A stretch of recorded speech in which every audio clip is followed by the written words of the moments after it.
Brother, Morning. brother, bakit kayo nagtatago sa liwanag? Boss, itong mga po-release na, saan do diretso? Po, asan na po yung ako nakakausap? Oh, sige. Asan yung mga tickets niyo po? Mga tickets. Boss. Anong affair ngayon? Anniversary ngayon. Happy anniversary. So, pero tuloy ang operation. Ay. Tuloy pa rin. Tuloy ang operation. Meron nga binigyan niya. Thank you, ha. Pasaping ko lang itong mga ito. Salamat. Yes, kung Basta, magtitid ba kami sa'yo? Yes, kung Bonifacio, for renewal siya. I-refer ko na lang siya sa baba. Tinext ko na rin yung review ko. Kasi okay na yung kanya sana. Nalaman niya, walang card. Okay. Ay driver siya. Okay. Ng... hindi daw satisfied yung pagka... Oo, hindi kasi araw-araw siya sa kalsada. Nirefer Sige. ko na. Okay. Tinext ko na siya. Pupunta na lang siya dito. Okay, thank you. Pupunta kami saan? Sabihan mo lang. Po, sa ano na, sa Letas. Letas. Yan, opo. Sino hanapin? Si Ma'am Yung si Ruby? RD. Si RD. yung Si RD. season. At saka si Ma'am Yung Ruby. lalaki, opo. Okay. Kilala niyo naman si RD, di ba? Okay. Yun, oo. Makikita niyo nandun siya. Doon ako. Okay. Punta na kami sa Letas. Yes, dito na ako. Okay, let's go. RD. Good morning. Yung ating mga inaayos na lisensya. Okay, let's go, let's go. Upo kayo dito. Upo, iisa-isahin kayo. Resolution tsaka ticket.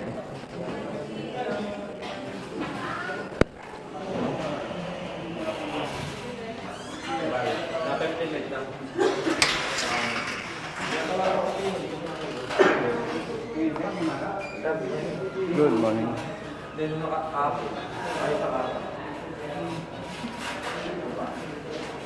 Okay. Yung dalawa wala pa, no? Nasa Litex. Hindi, iba yung issue nito. Ito muna, brother. Ito muna ang tatlo. Bago siya dito na nakita lang sa Ayos. Tama. Alvin, yung follow-up, tatlo. Sana oil. Vice President. Ha? Dalawa lang? Sino? O yung dalawang follow-up lang. Kayong dalawa? Isa lang? O, liga sa chapel. Magdasal muna kayo. Hintayin niyo ako ha, pag na-release na ha. Thank you po, sir.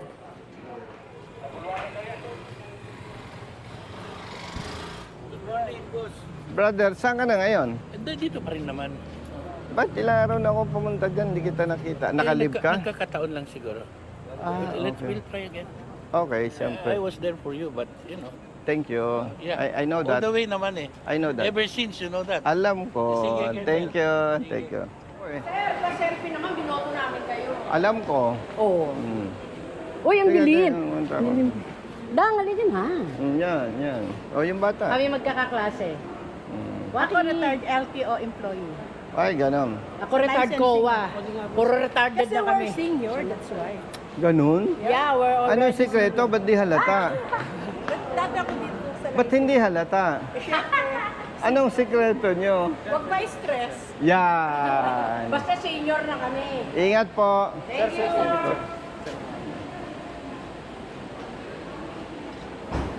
Thank you, sir.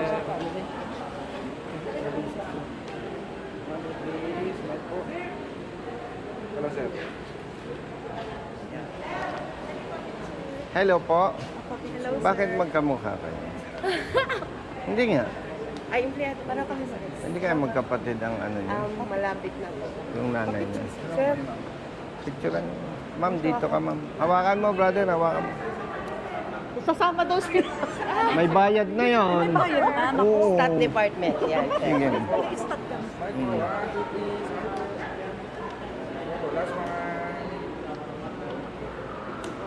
Thank you, ma'am. Happy anniversary. Alam mo, gusto kong kasuhan ng LTO. Bakit naman, sir? Mali yung ginagawa nila. Bakit hindi sila nag-hire ng pangit? Ay, akala ko seryoso talaga. Ano ba yan? Discrimination yan. Gayon? Ibig sabihin, matagal nang may discrimination, hindi nag-hire ng pangit. Alam niyo, sir, papaalis na nga yung mga pangit. Oo. Ibig sabihin, Mga retired na, mag-retire na pala kami. oo, mali yun. With blessing personality. Ano ba? Hindi ko questioning ko yan.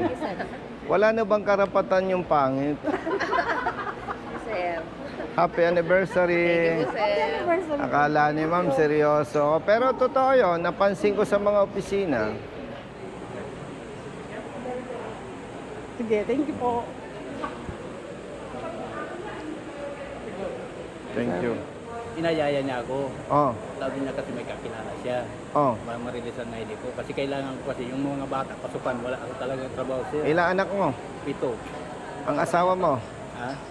May sakit pa nga. Nagmimintinas kami yan. Galing na loob. Alam mo, pagka ang kausap ko dumadaing, may sakit ang asawa, may sakit ang anak. Nako, madali sana makatulong sa'yo kung nasa pwesto ko. Pero siyempre, tutulungan pa rin kita. Ha?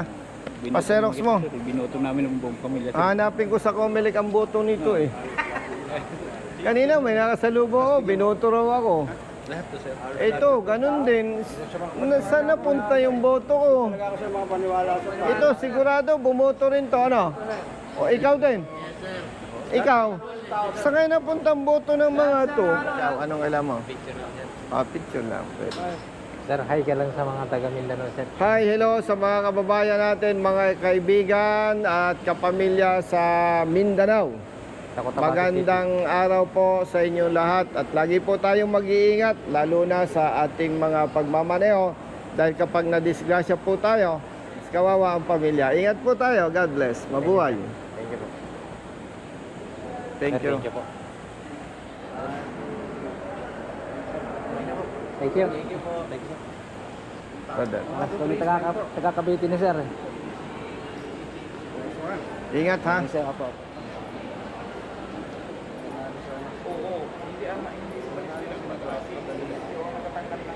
Thank you, sir. Thank you. Thank you. Thank you. Jerwin wala ang brother Jerwin. Wala ang makitang Dati ako thumbs up eh. Nalalambutan ako eh. Iba na ngayon, laban. No? Laban, ano? Ingat, brother. Opo. Okay. God bless po, sir. Thank you. Thank you. Brother, mag-uusap pa tayo ah. May interview lang ako. Diyan ka na muna. Sige, diyan muna kayo. May interview lang ako. Ha? Hindi po ako mag-complain ito sir. Kung saan ako lalapit. Anong naging problema? Yung gulong ko kasi lumabas lang yung ng-fly. Batas talaga yan, brother. Kasi, papasok yan sa defective part. Dahil yung gulong, labas na ang ply. Anong sasakyan? L300 po, delivery. L300 delivery. Kanino yon? Sa boss ko. Sa boss mo. Ang dapat magbayad noon, boss mo. Ikaw bang pinagbabayad? Hindi naman po. Pinapapunta lang nga po. O yung boss mo? Okay. Natutuwa ako, nahuli ka ng LTO. Alam mo kung bakit? Delikado ang buhay mo. Kasi sinabi ko naman yun sa kanila. Baka madamay pa yung iba. Recap yan, ano? Ano po? Tubeless po. Tubeless. Pero hindi dapat hintayin na lumabas ang fly. Congratulations. Natutuwa ako, nahuli siya ng LTO. Yes po. No? Sino yung enforcer? Nelson Nelson ano? Cruz po. Nelson Cruz. Ipahanap nga natin yan. Ang galing magtrabaho. Hindi naghingi ng suhol, ano? Hindi po. Oh. Picturean ko lang sir. Picturean mo nga yung pangalan yan. Nelson Cruz. May boss. Alam mo, kaya nakakatuwa, yung enforcer ng LTO na si Nelson Cruz, Yes po. sa iba parang simple lang, ano, nanghuli lang. Pero yung buhay ng driver, buhay ng pahinante at nung nasa paligid niya, naliligtas dahil sa tamang trabaho. Ha? Sige sir. Okay. Bahala ka na dyan. Ha? O sige, ingat. Brother, ang lakad mo. tumubos na lisensya. Bumoto ka rin. Siyempre, Hinahanap ko nga yung boto ninyo eh. Bakit halos lahat ng nakakaharap ko bumoto pero talo? kaya nga eh, ang dami. Hindi bale, may next time pa. Pero ano ka naman? Ano yan? Hindi pa natanggal ang alarm sa Valenzuela pero nagbayad na siya. 2024 po, sir. Ay tutulungan natin yan. Sandali lang at ako lang may interview. Papasok lang ako sa kotse. Ha?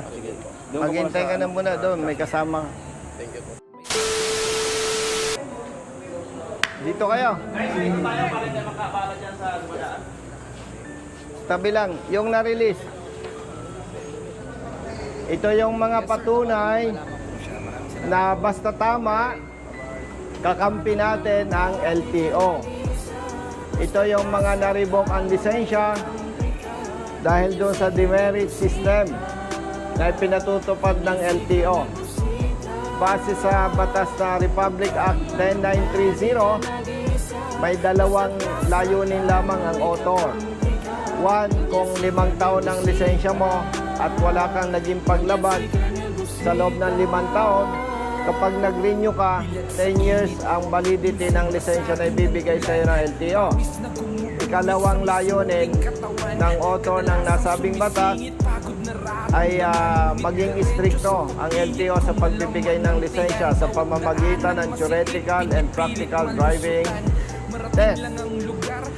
Yun lamang po ang binanggit doon at kung may anomalya doon sa pagbibigay ng lisensya, iimbestigahan at papatawan ng karampatang parusa ang LTO personnel at ang nagkaroon ng lisensya. Ibig sabihin po, napakalinaw na base sa batas, walang iniuutos na mag-set ang LTO ng demerits at mag-revoke ng lisensya base sa demerits. Sila po ang patunay na ang LTO ay maaasahan natin at malalapitan kapag may problema. Lilinawin lamang po natin yung naging problema ng mga ito ay base sa implementing rules and regulations na ginawa ng DOTR.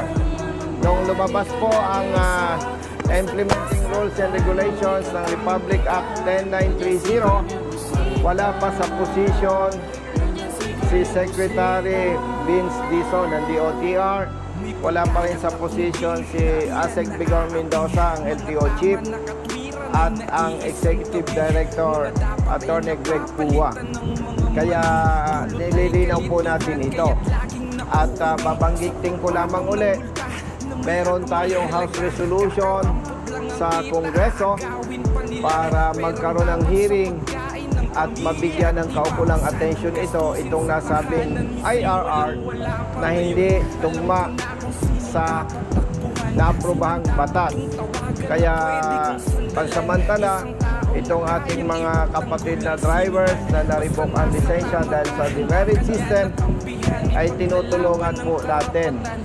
So ito po ay idudulog natin sa Secretary ng DOTR through Asec Bigor Mendoza para matuldukan na itong problemang ito dahil talagang ang daming drivers ang napeperwisyo at napaparusahan na hindi naman iniuutos ng batas. Paglilinaw po, hindi natin kinukonsente ang driver o mga drivers na may paglabag sa batas. Ang gusto lamang po natin ay makamit nila yung tamang pagpapatupad ng batas. Wala na tayong dapat pang pag-usapan pa doon. Dahil nabanggit ko ito, dahil ang akala ng iba, konsentidor si Colonel Busita. Hindi po. Kailangan lamang na ipapatupad ng tama ang batas para sa mga motorista sa ganung pamamaraan, hindi naman sila napeperwisyo. Kaya pagsamantala po na hindi pa nare-resolve itong problemang ito mula sa DOTR, ay tutulong muna po tayo sa mga kapatid nating drivers na nabiktima ng maling pagpapatupad ng batas kaugnay dito sa demerit system na ini-implement ng LTO. Salamat po, maraming salamat at mabuhay tayong lahat. Congratulations! Yan. Diba? Oh. Oh, kamayan nyo, kamayan nyo. Kamayan nyo. Yeah, susunod na kayo. Ha? So, mapalad kayo. Mapalad kayo dahil hindi kayo natulad sa iba na dahil walang hanap buhay, iniwanan ng asawa. Kaya pag uwi ninyo, pasalamat kayo sa misis ninyo. Okay? Sige, congratulations.